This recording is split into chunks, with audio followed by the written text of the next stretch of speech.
Hello and welcome to this episode of Microchips. In this episode we're having a look at this realistic TRC-1005 handheld CB transceiver that has a slight intermittent display fault. I noticed this a few videos back when I was using this radio, that one of the segments seems to be very intermittent.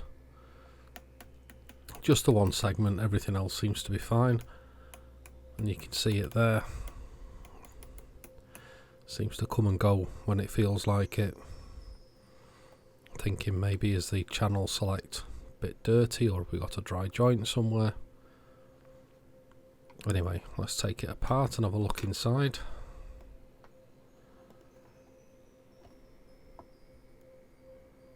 I've not really looked in the back of this radio very much. Doesn't seem to be any corrosion. Inside looks good. Now we've just got to try and find out where this loose connection lives. So first off, let's remove the speaker.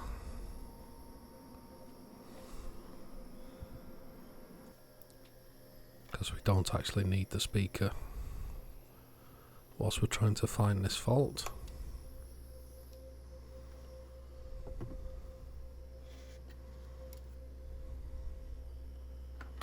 I do like the way these radios are put together. It's definitely not a cheap radio when they were first made.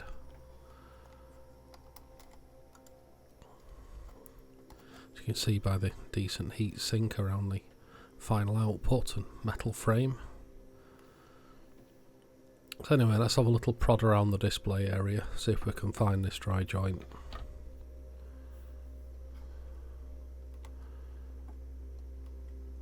First off, is it a connection to the actual LCD itself? But all these look like they're solid connectors and there's none of that zebra strip, so I don't think that's the issue. But when we move around the top of that board, it seems to come back on again. So it looks like we have a loose connection, definitely.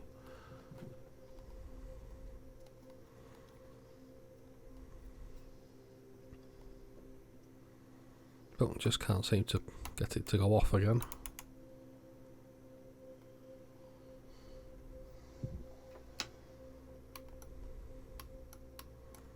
Doesn't seem to go off when you wiggle the channel select either. So maybe the fault isn't in that area.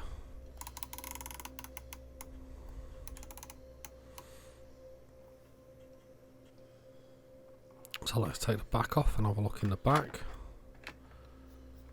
Looks like there's a little bit of corrosion escaped from the battery compartment. Looks like that metal shield has saved the day on the circuit board. The main aerial's loose, it's only because I'd unscrewed it. And as I was moving the battery compartment, the negative wire fell off, and it looks like there's a bit of corrosion around that area. So we'll give it a clean up. Put some fresh solder on it.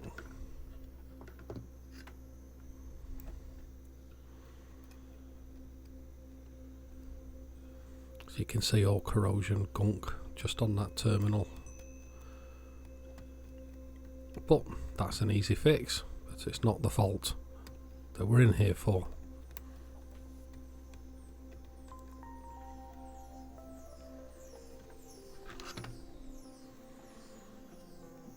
So let's apply some fresh solder.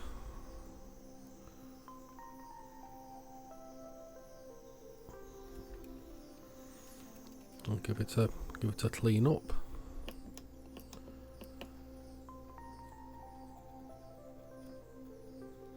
And we'll reconnect the battery compartment once we've found this fault.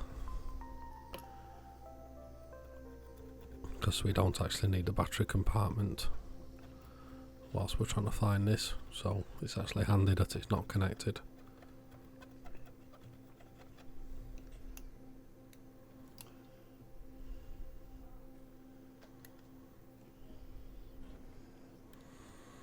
So here I am trying to take the top of the radio off, but this proves to be an impossible task. It's not like other radios where the top just pops off and leaves all the controls and all the switches behind. No, all the controls and the switches are actually part of the top. I'm trying to be very careful because I don't want to break this any further. But it's not moving, and it's not moving because of that coil on the bottom of the microphone socket. It's soldered to the board.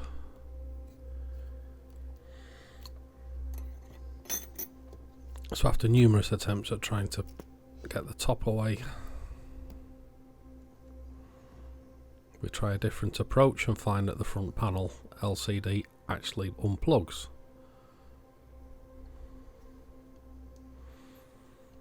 And then we have the PLL unit with the crystal in a nice metal enclosure. Nice layer of wax in there. So first off, we'll solder up all the connections on this board, see if this is the problem.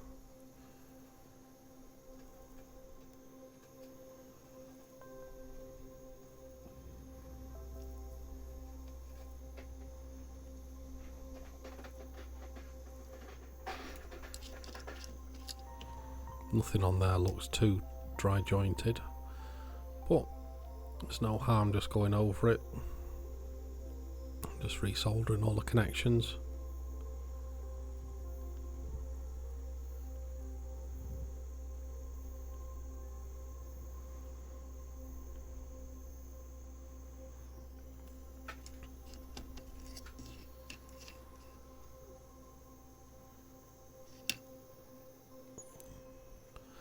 So let's try it in the radio, see if that's cured our problem.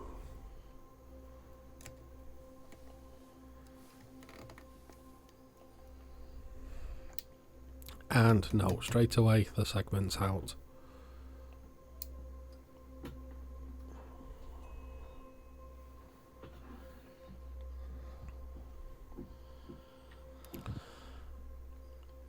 So let's try a different approach. Let's see if we can find out by moving things, and sure enough we move the front display and the segment comes on and off,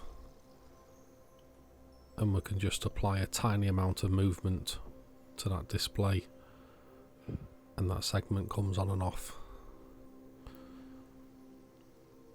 But actually physically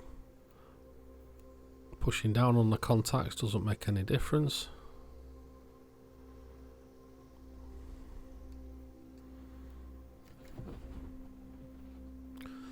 So the next thing is to have a look at the channel select side. As you can see, this is the plug where it plugs in to the actual front display, and I give that a full coat of solder both sides, but to be honest nothing on there looked too bad. And that didn't make any difference. But there, we're still twisting that board and it's still going on and off.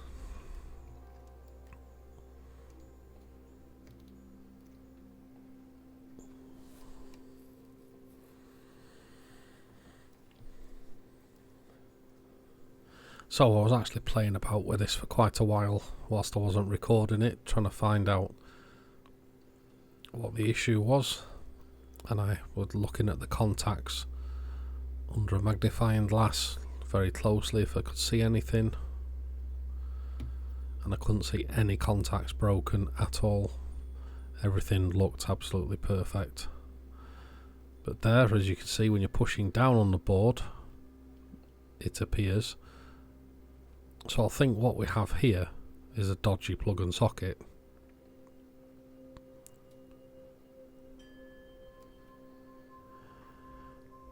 There was another experiment. I actually grounded my meter probe, and you can see as you touch ground on that point, the segment comes on and off. So what I'd done here is I'd reassembled it, but I'd pushed down really hard on the plug and socket at the top, and it doesn't go off anymore. So what I'm concluding with this is I think that the actual plug and socket is loose, dirty, weak. I did try and scratch the pins up, but that didn't make any difference. So we'll have to see how long this lasts. I did actually try and remove the plug, the socket off the front, but it's double-sided board and I didn't want to damage the board in any way too much, so I left it. But I think it's definitely to do with the contact between the pins off the back of the channel change and the actual front display. But after reassembling it and giving it a good firm push down on the plug, it doesn't seem to want to go off anymore. So we'll just have to give it the test of time and see whether it reappears. If it does reappear, then maybe I'll have to hardwire it or try and get a new plug somehow. But anyway, that's the end of this video, and thanks for watching, and we'll see you in the next video.